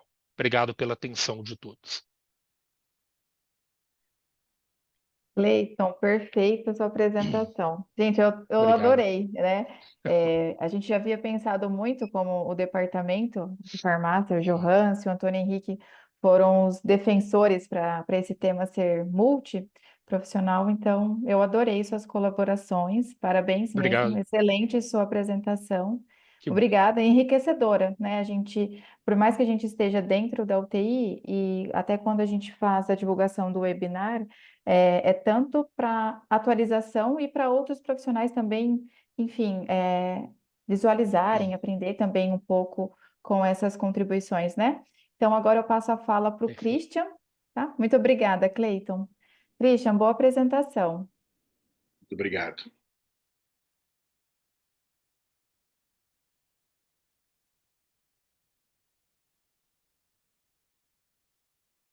Vocês estão vendo a minha tela aí? Sim, tá Ok. ok aqui. Bem, pessoal, sendo o último, às vezes fica um pouquinho repetitivo, mas na verdade eu tenho que montar alguma coisa já pensando que os colegas iam falar de não ser tão repetitivo. Assim como o Cleiton falou, a gente tem muitas vezes, como fisioterapeuta e colocando para a minha área, pouco conhecimento sobre farmacodinâmica, farmacocinética, toda a questão de meia-vida dos medicamentos que a gente precisa saber, né, e entender um pouquinho como isso funciona e como isso vai nos ajudar dentro da nossa assistência a esse paciente dentro da terapia intensiva, né? E assim como vocês também entendem um pouquinho o que o fisioterapeuta faz. Então, essa é uma parte interessante que eu vou tentar passar para vocês, e como os colegas já falaram, a questão da mobilização precoce que a gente faz com o paciente, na verdade não é fisioterapia precoce, sim uma atenção multidisciplinar que ela tem que ser precoce para que esse paciente consiga se movimentar o mais rápido possível. Já tinha indicado, os têm mestrado e doutorado em ciências da saúde, e aí são os locais que eu atuo neste momento, tá? Bem, então a gente tem aí toda a questão desse paciente que vai para a unidade de terapia intensiva e que de alguma forma vai necessitar de alguma terapia de anticoagulação, né? Então a gente inicia então com os pacientes que têm algum evento tromboembólico, seja um tromboembolismo profundo, alguma, vai ele a repercussão tromboembólica e vai necessitar ser anticoagulado. A gente tem os indivíduos que muitas vezes aí, puxando um pouquinho para o meu assado, né, algum dispositivo mecânico, como as válvulas mecânicas que são utilizadas em cirurgia cardíaca, aí sempre tem aquela anticoagula, não anticoagula, os fabricantes das válvulas dizem que não precisa anticoagular, mas os pacientes têm tanta complicação, como por exemplo, algum tipo de arritmia, que vai precisar utilizar o anticoagulante para o resto da vida. O paciente que tem algum risco para um evento tromboembólico, né? E aí também voltando para o paciente cardiopata, principalmente os pacientes com fibrilação atrial crônica, né? E que a gente vai ver um pouquinho mais uma eco que vai trazer algumas imagens bem interessantes da gente pensar um pouquinho, né? Como que essa fibrilação atrial vai repercutir nesse paciente formando algum trombo. E por último, como já foi falado, a questão da profilaxia. Profilaxia trombose venosa profunda, principalmente pela imobilidade no leito, por esse paciente estar deitado e não conseguir, na verdade, realizar todo o mecanismo de bomba necessário, e pela êxtase venosa que ele vai ter, formando então esse trombo. Bem, aonde que a gente entra? A gente tem que pensar, na verdade, que nós temos 3 bombas que são fundamentais no nosso corpo, né? 2 são extremamente conhecidas, que é a bomba cardíaca, que serve para ejetar o sangue de alguma forma e trazer esse sangue de volta. Temos a bomba muscular, e aí nós temos o que é dito o nosso segundo coração, que é a nossa panturrilha, né, para tentar diminuir essa êxtase venosa e fazer com a menor formação de trombo. E a nossa terceira bomba, que também ajuda no nosso retorno venoso, que é o diafragma. Então, hoje a fisioterapia ela entra, na verdade, para tentar compor, de alguma forma, essas três bombas, facilitar o mecanismo e otimizar essas três bombas e evitar com que esse paciente, na verdade, tenha essa síndrome da imobilidade no leito. Bem, nós atuamos inicialmente tendo os cuidados respiratórios com esse paciente, estão realizando toda a parte de expansão pulmonar e terapia de higiene brônquica, né? E iniciando aí a mobilização desse paciente, seja com algum dispositivo mecânico, como vocês veem aí, né? Um cicloergômetro, tanto ativo quanto passivo ou autoassistido, aquele que vocês veem embaixo ali. Temos que cuidar da patência ventilatória desse paciente, tanto utilizando a ventilação não invasiva como a ventilação mecânica invasiva de alguma forma, e aí a gente também corre o risco desse paciente, se está extremamente anticoagulado, de ter algum tipo de sangramento pulmonar ou sangramento de via aérea superior. Utiliza algum dispositivo mecânico também para realizar esses exercícios e gera um estresse mecânico, né? As botas de compressão pneumática também são fundamentais para a gente tem utilizado bastante para a questão não só a enfermagem, mas para a questão de redução de edema e aí também a questão de recovery pós-exercício, dependendo do tipo de intensidade que a gente atinge dentro da terapia intensiva. E, é claro, os nossos recursos elétricos, né? Então, aí nós temos a questão da fototerapia, e da estimulação elétrica neuromuscular. Então, desde então, a fisioterapia utiliza de recursos não só físicos, como mecânicos, como elétricos, né, eletroestimulação, e a fototerapia, que também vem aí, e muitas vezes esses recursos eles interagem com a terapia de anticoagulação, a gente tem que tomar alguns cuidados, tanto interagem para a questão de otimizar elas, quanto a gente pode causar algum tipo de lesão e sofrer por esse paciente estar anticoagulado. A primeira coisa que a gente tem que fazer é tentar estabelecer o risco desse paciente dentro da terapia intensiva. E aí o risco principal que ele tem é o sangramento, né? As nossas técnicas causarem algum tipo de sangramento para esse paciente.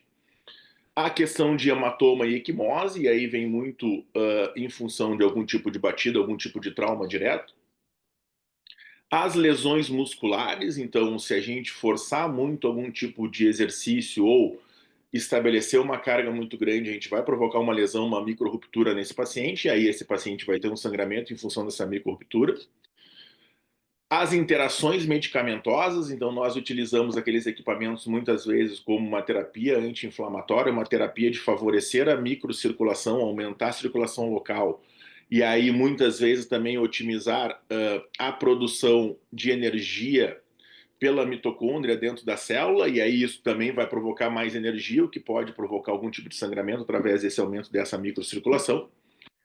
E por último, o evento tromboembólico em função da mobilização do paciente. Eu sempre digo, um paciente que está dentro de uma unidade de terapia intensiva, se ele trabalhar dentro da amplitude articular ou da amplitude de movimento dele, nós corremos um mínimo risco de deslocar algum trombo que se formou nesse paciente, né? Então, até ele estar plenamente anticoagulado, ou seja, com a terapia já em dia, com o seu tempo de coagulação ajustado, a gente tem que procurar, na verdade, tentar evitar esse evento tromboembólico em função da nossa mobilização desse paciente.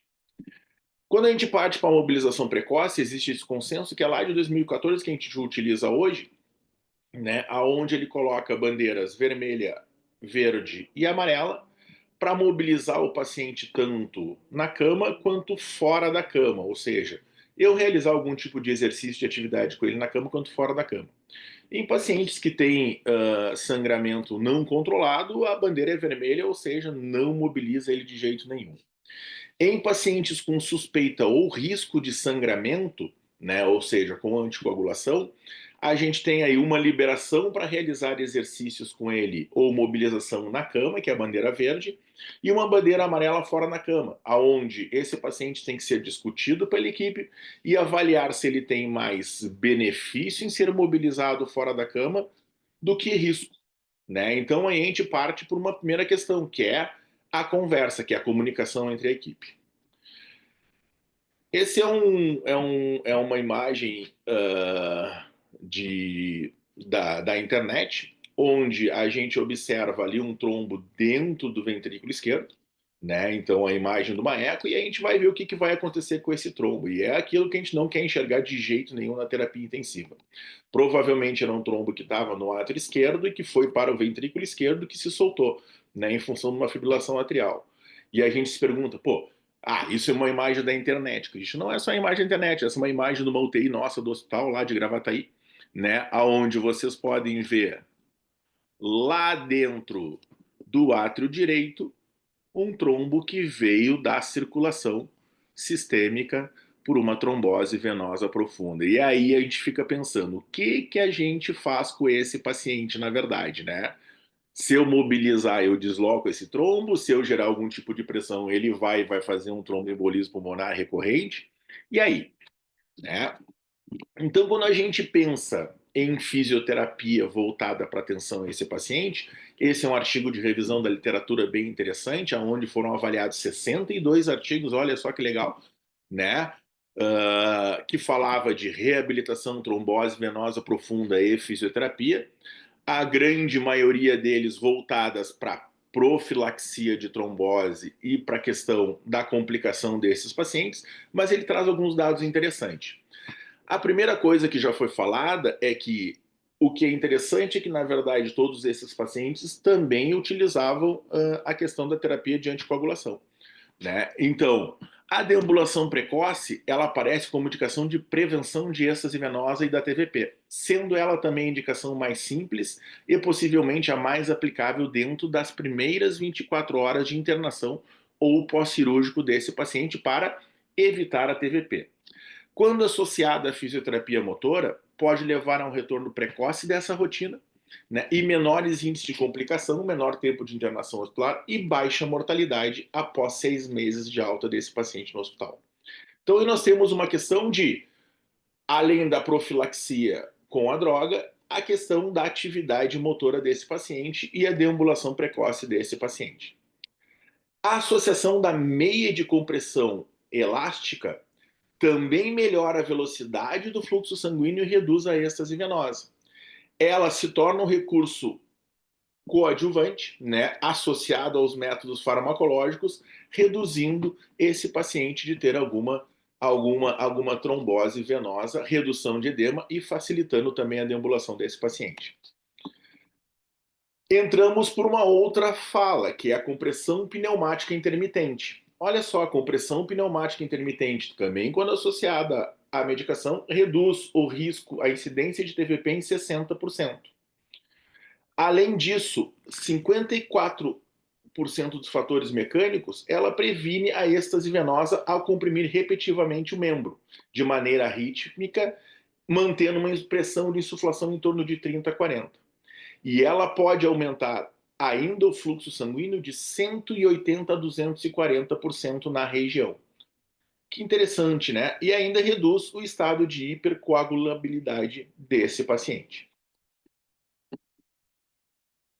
Partindo um pouquinho para nosso segundo coração, ou a nossa segunda bomba, né? A gente tem aí a bomba venosa, né? Não tem seu efeito protetor muito bem definido, mas apresenta bons resultados, ou seja, uma forma de baixo custo e que tem bons resultados.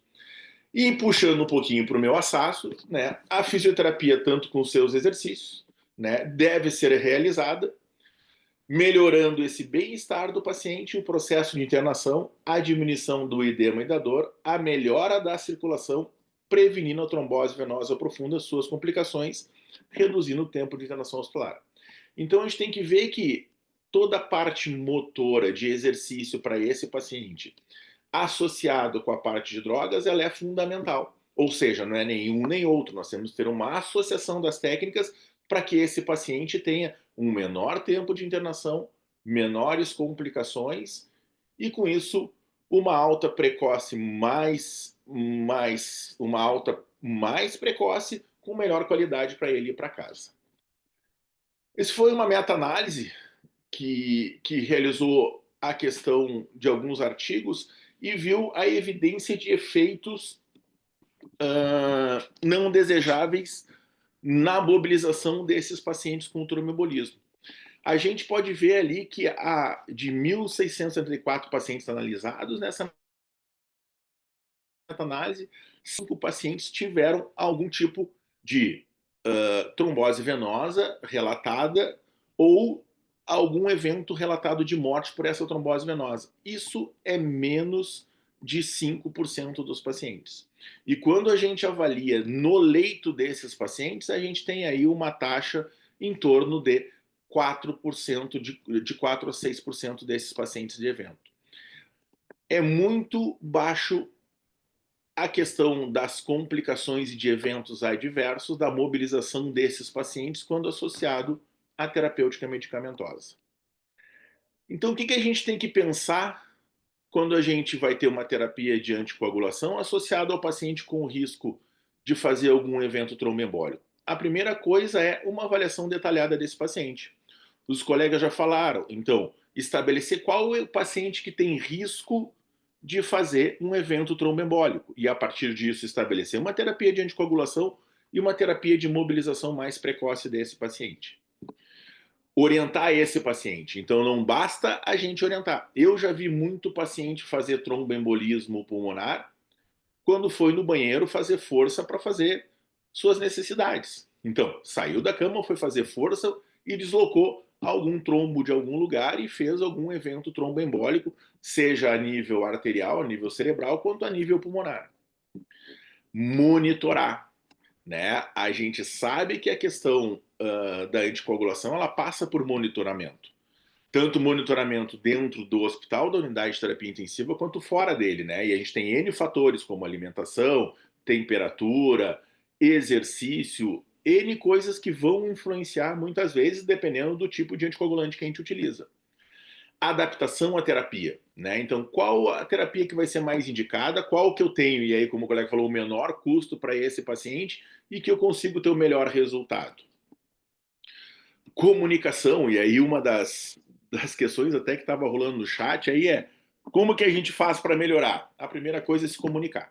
Né? Então, eu tenho que falar com o farmacêutico, eu tenho que falar com o enfermeiro, eu tenho que falar com o médico, eles têm que falar comigo para saber o que? Se a minha técnica não está interferindo nas técnicas deles e como a gente pode fazer para melhorar esse paciente. Uso de proteção. Então, dentro da fisioterapia, muitas vezes a gente vai fazer algum exercício e proteger esse paciente de alguma forma para que ele não venha fazer algum tipo de lesão, algum tipo de queda se torna importante. Evitar, muitas vezes, o anti-inflamatório para esse paciente, que pode interagir e aí alterar a coagulabilidade desse paciente. E muitas vezes a gente tem técnicas de fisioterapia, ali como laser, ultrassom, que vão fazer um processo anti-inflamatório sem a questão da droga. E, por último, né, utilizar opções de terapia mecânica, que a gente viu que, junto com a questão do anticoagulante, tem um fator extremamente importante na ação desse paciente. De prescrição de fisioterapia, então, para nós, então, tentar estabelecer exercícios de baixo impacto para esse paciente, que não provoquem lesão, e a questão do fortalecimento muscular para melhorar essa bomba, né, esse nosso coração, que é o músculo que a gente tem. Então, quando a gente pensa em atender um paciente dentro da terapia intensiva, a gente passa na fisioterapia por esses 4 pontos, né? A terapia de expansão pulmonar, a questão da mobilização precoce, a terapia de higiene brônquio e o treinamento muscular. Eu sempre coloco, mas será que é só isso que a gente tem que se preocupar com o paciente? Na verdade, não.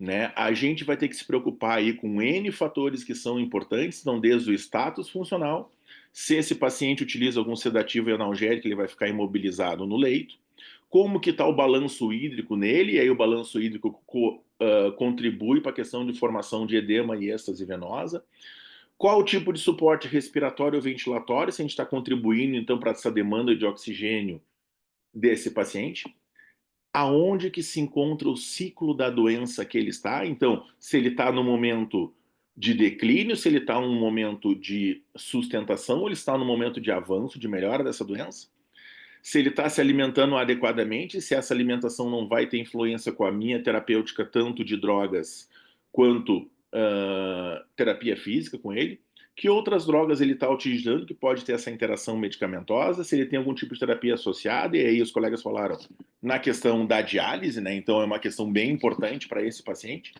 O controle da temperatura e quais drogas de ação cardiovascular ele está utilizando.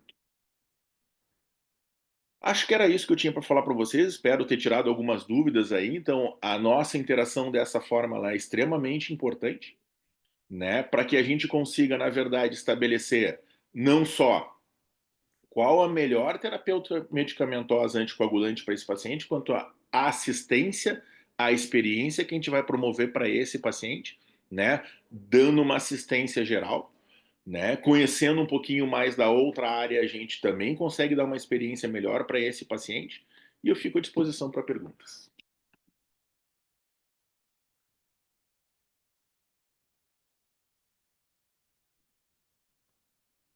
Patrícia, seu microfone está fechado, tá? Obrigada, Cleiton. Agora sim. Christian, muito, né, obrigada por você ter me avisado do microfone aqui. Christian, parabéns pela sua apresentação, foi excelente. Fechou, né? Em relação ao cuidado multi, que a gente se propôs a apresentar aqui, foi excelente mesmo. Gostei muito. Eu vou abrir, então, como eu falei para o pessoal em relação às dúvidas, então a gente vai responder aqui. A gente passou 3 minutinhos, mas eu vou abrir uma pergunta, então, para os farmacêuticos clínicos aqui presente. E depois tem uma pergunta que enviaram também sobre a fisioterapia. Deixa eu só abrir aqui, pessoal. Deixa eu ver se aqui ainda está a dúvida.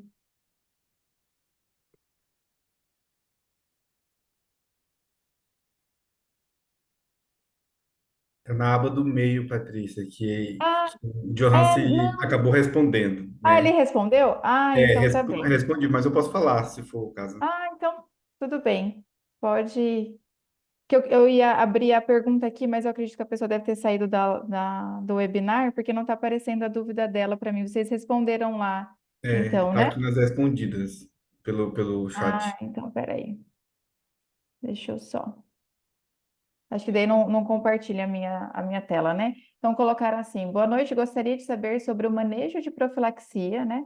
De TEV ou até mesmo anticoagulação plena para TEV ou TEP em paciente com AVC hemorrágico e trauma crânioencefálico, apresentando hemorragia cerebral. O Henrique vai responder essa, então? Você quer Posso explanar aqui? responder. Uhum. Vou fortalecer o que o colega falou, né? Ele respondeu aí no chat, o Johansi respondeu muito bem. Eu acho que é um pouco daquilo que a gente conversou lá atrás, né? A gente precisa avaliar sempre o risco de sangramento e o risco tromboembólico, e nunca a gente vai passar um na frente do outro, né? E ele falou uma coisa muito importante, que a gente tem que avaliar o risco, o custo-benefício, né? O risco-benefício aí da tomada de decisão em relação à anticoagulação nesses quadros onde a gente tem uma lesão hemorrágica aí, né? Então, é uma situação delicada, mas a gente tem condições e condições clínicas, né, de paciente que tem algum trauma hemorrágico. Então, às vezes a gente recebe aquele paciente que teve um trauma devido a um acidente, que tem um sangramento, só que esse sangramento não é extenso, ele vai reduzindo ao longo do tempo ali mais fácil, e a gente consegue introduzir uma profilaxia ou até mesmo uma anticoagulação plena, se for o caso, de uma forma mais rápida. Mas é importante entender aí que as primeiras 24, 48, 72 horas é bem crucial quando a gente fala de lesões hemorrágicas, assim, e sempre a gente tem que levar isso em mente. A gente tem que entender o risco hemorrágico e de sangramento que esse paciente tem, e entender também o risco trombótico que ele tem, e nunca atravessar um na frente do outro, respeitar as limitações. Outra coisa muito importante também de se atentar é em relação às contraindicações em relação ao uso desses medicamentos, né? Então, tanto para profilaxia quanto para anticoagulação plena, a gente tem as contraindicações absolutas, a gente tem as contraindicações relativas. Então, a gente tem que ir lá na literatura e verificar em qual situação o nosso paciente se enquadra. Porque se for aquele paciente que ele teve uma lesão, que ele está acompanhando ali através de um exame de imagem, como o colega falou, uma tomografia de crânio, e essa lesão ela tem tende a ser diminuída, né, absorvida ali o hematoma, e evoluindo bem do ponto de vista da lesão hemorrágica, a gente consegue iniciar essa anticoagulação aí, mesmo que profilática ou plena mesmo, né? Então, a gente tem que se atentar para essas questões, né? E também em relação ao ajuste de dose devido às condições, às interações medicamentosas, né? Tanto nas disfunções orgânicas, função renal, função hepática, então é todo um universo que a gente tem que levar em consideração, só que sempre a gente tem que ter em mente aquele equilíbrio de não favorecer mais o risco de sangramento em detrimento do risco trombótico e vice-versa, né? Então a gente sempre tem que levar isso em mente quando a gente for determinar aí o uso dessa classe de medicamentos. Acho que é isso. Isso. Perfeito, Antônio Henrique. Eu vou abrir a segunda pergunta aqui. Deixa eu só.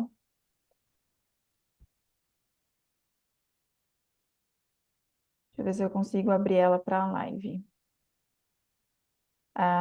Será a pergunta: em um paciente anticoagulado com histórico de fibrilação atrial, quais adaptações podem ser necessárias nas técnicas de fortalecimento muscular e treino de resistência? Daí, se o professor Christian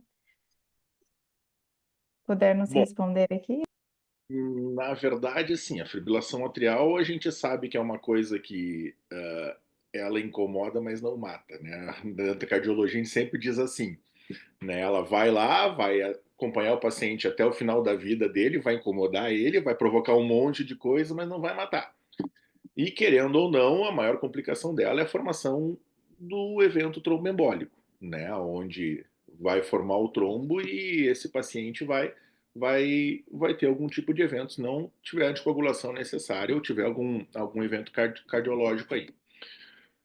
Hoje, na verdade, a gente já tem bem evidenciado e com baixo risco a questão de todo o exercício para o paciente com fibrilação atrial, né? Então a gente já sabe hoje que dentro da cardiologia a combinação do exercício contínuo com exercício de força, ela passa a ser fundamental para o paciente cardiopata, muitas vezes até, né, reduzindo o risco desse paciente entrar com uma fibrilação atrial de baixa resposta e aí ter uma síndrome de baixo débito e com isso, né, ter algum evento cardiológico.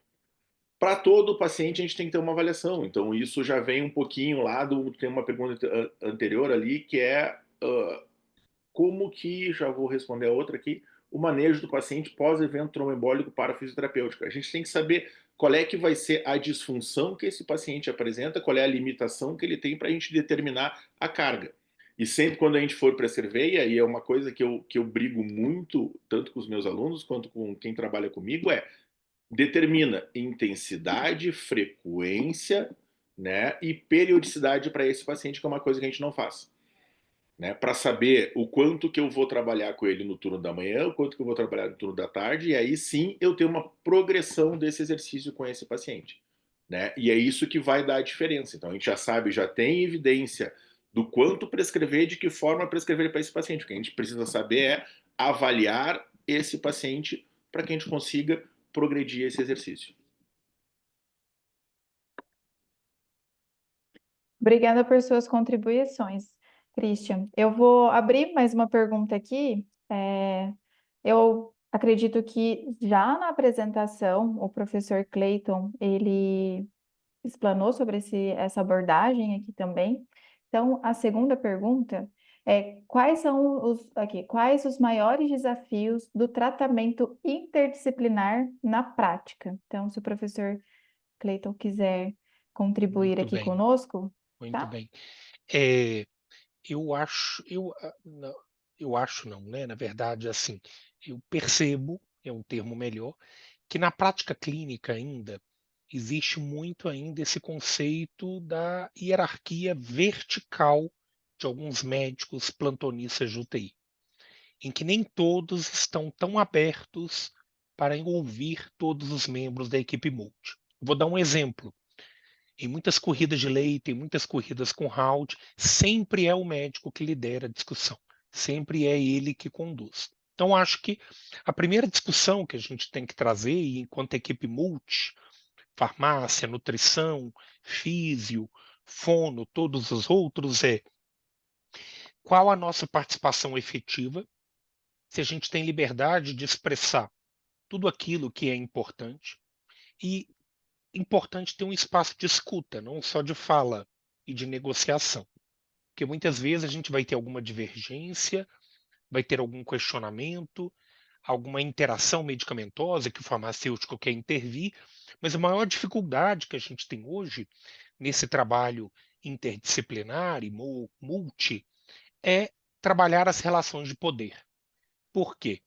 Não é todo profissional ainda que vem desde a graduação com preparo para ser questionado, para ser abordado, para negociar uma mudança de prescrição ou até mesmo para mudar um foco terapêutico. Então, talvez o maior desafio, ele é nosso, ele é de todos, é da gente cada vez mais colocar que todos têm conhecimento, cada um tem um campo de atuação e o nosso foco é o cuidado centrado. A partir do momento que a gente, então, traz isso como uma hierarquia horizontal e não vertical, todos terão uma discussão mais ativa no processo de plano terapêutico. Então, começa pela autonomia, pelo conhecimento, né, pela investigação clínica e tomada de decisão que beneficie o paciente, e a cultura de segurança da própria instituição que tem que estimular que a gente aceite ser questionado, que a gente modifique condutas, pensando não na sua posição individual, mas no foco do cuidado central. Eu Excelente, levantei concordo com você. só para a gente Aham. falar um pouquinho, aí o Cleito falou muito bem da questão da experiência, né?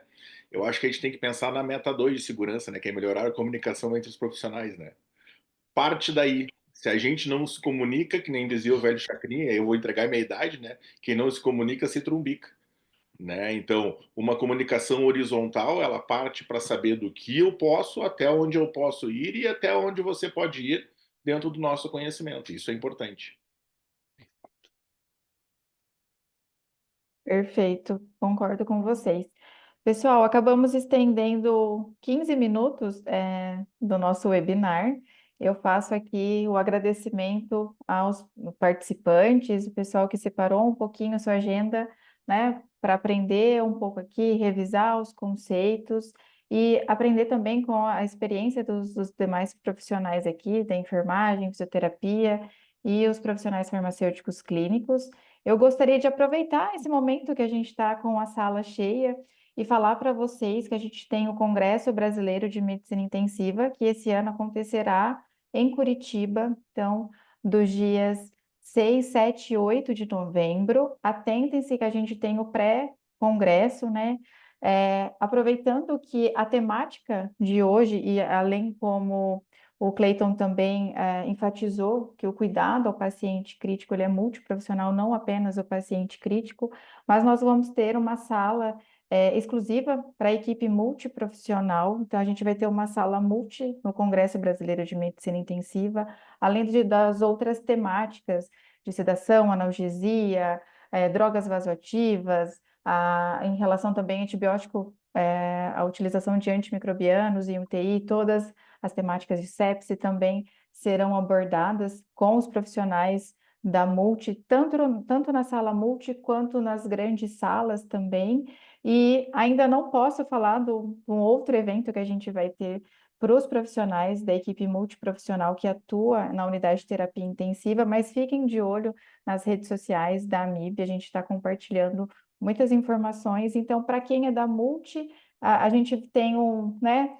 A gente está alinhando uns temas essenciais para serem discutidos em equipe multi, como acontece no Beira Leito. Então, um dos papéis da valorização da equipe multiprofissional que a MIB tem, então, nós temos departamentos relacionados. Então, a gente tem o departamento de enfermagem, fisioterapia, fonoaudiologia, odonto, nutrição, psicologia, farmácia. Então, são 7 departamentos e a gente tenta trazer, né? Deixa eu só corrigir minha fala, a gente está passando por várias reuniões justamente para que a sua experiência dentro do Congresso da AMIB seja o mais próximo do que a gente tem da realidade dos nossos plantões, né? Então, aquela corrida né, durante a visita multidisciplinar, os rounds ali, justamente porque tem um momento de fala de cada profissional da sua expertise, justamente pensando no cuidado centrado ao paciente e que esse cuidado, né, a gente melhore desfecho clínico. Então, deixo aqui aberto o convite para vocês, então fiquem de olho, a gente teve mudança da virada de tabela, depois tem os descontos também em relação a grupos, para participação do congresso. Faço o meu agradecimento, então, em nome da Cynthia Johnston, que é do Departamento de Fisioterapia, a doutora Renata Pietro, do Departamento de Enfermagem. Conversei com elas antes mesmo de conversar com o Cleiton e com o Christian. Faço o meu agradecimento aqui também em nome do Departamento de Farmácia, Tatiana Marins, Érica Facundes, a Arquila Pinheiro, o Antônio Henrique e o Johanse Oliveira. Estou muito feliz, né, com as nossas contribuições. Parabéns, Cleiton, Christian, Antônio Henrique e o Johanse, por realmente vocês brilhantaram, né?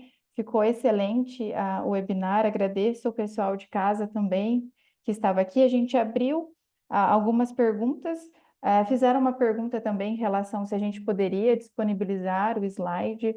Isso vai a critério de cada, né, profissional aqui presente, né, que demandou um tempo para montar as apresentações. Depois, em específico, eu posso conversar com eles, a gente conversar com a Gislene, caso haja concordância para a disponibilização dos slides. Então, deixo aqui também aberta a fala, se vocês quiserem contribuir também, o Christian e o Cleiton, em relação à experiência de vocês no departamento, e fazer o convite também, porque tem profissionais da enfermagem, da fisioterapia aqui também para participar do Congresso Brasileiro de Medicina Intensiva, que acontecerá em novembro, né? Do dia 6 a 8 de novembro, em Curitiba.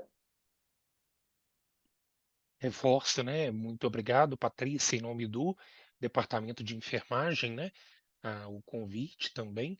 E é muito bom, né? Para quem ainda não participou do nosso Congresso Brasileiro de Medicina Intensiva, é uma sociedade que ela respeita muito o trabalho multi. Nós temos toda uma programação, né, multiprofissional com temas específicos. Teremos o evento esse ano em Curitiba, que é uma cidade muito linda também, para todos conhecerem, né? E reforço, quem ainda não conhece a estrutura e a programação do CBMI ficará muito satisfeito, né? Vocês da farmácia também já têm a prova de título, né, Patrícia? A prova de título ainda não, em Não, relação, mas isso a gente é uma estava discussão. caminhando para isso, mas a gente vai emitir uma nota ainda sobre esse assunto. Porque Perfeito, vocês têm a perfeito. BENT, né? Então a Isso, gente nós temos a precisa da Bente. sociedade Muito bem, farmacêutica. muito bem. Bom, eu sou suspeito que eu estou aí na AMIB há quase 30 anos já, então eu acho que, né, a gente é suspeito de falar, mas eu acho a sociedade para a área multiprofissional a mais inclusiva de todas, né? Então, se a gente for ver aí a abertura que eles dão dentro dos eventos de terapia intensiva, tanto na sociedade aí, como vocês estão vendo aí, nós temos departamento fazendo uma colaboração multiprofissional, então eu sempre oriento, professor, eu trabalho em um hospital, qual é a sociedade que eu vou? Eu sempre oriento, te inscreve na BIB, né? Ou a de terapia intensiva da sua unidade lá, que tem eventos bons, o desconto também para os eventos ele faz parte, né? Te dá acesso a algumas revistas bem importantes aí, e valoriza o profissional da área multiprofissional, né? Não só o profissional médico, como das outras áreas também, que a gente pode ter bastante acesso aí a bastante conhecimento.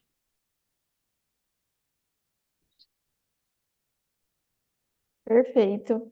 Pessoal, então, boa noite. Agradeço a participação de todos e dos palestrantes também.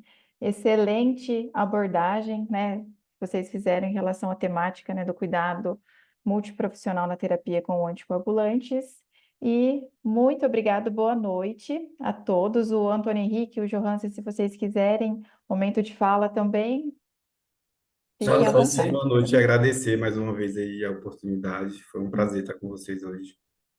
Reforço o agradecimento do Henrique. Foi um prazer estar aqui com todos e contribuir aprendendo com todos também. E aproveitar e reforçar o convite da Patrícia para que todos os farmacêuticos hoje que atuam em terapia intensiva possam associar-se à MIB e participar dos nossos eventos, que a gente tem muito a contribuir com toda a equipe multiprofissional. Perfeito, Johansi, isso mesmo. Só porque eu esqueci do departamento de psicologia. Então, são 7 departamentos da Multi que nós temos na MIB. Pessoal, muito obrigado. Foi excelente a apresentação de vocês, a explanação, tanto a da parte da parte das informações em relação ao assunto, e também as indicações, contraindicações, manejo de protocolo, segurança do paciente, mobilização. Então, foi excelente. Eu estou muito feliz com esse evento de hoje. Boa noite para vocês, pessoal. Boa noite a todos também. Um abraço. Um abraço, tchau, tchau. Tchau. Tchau, boa noite.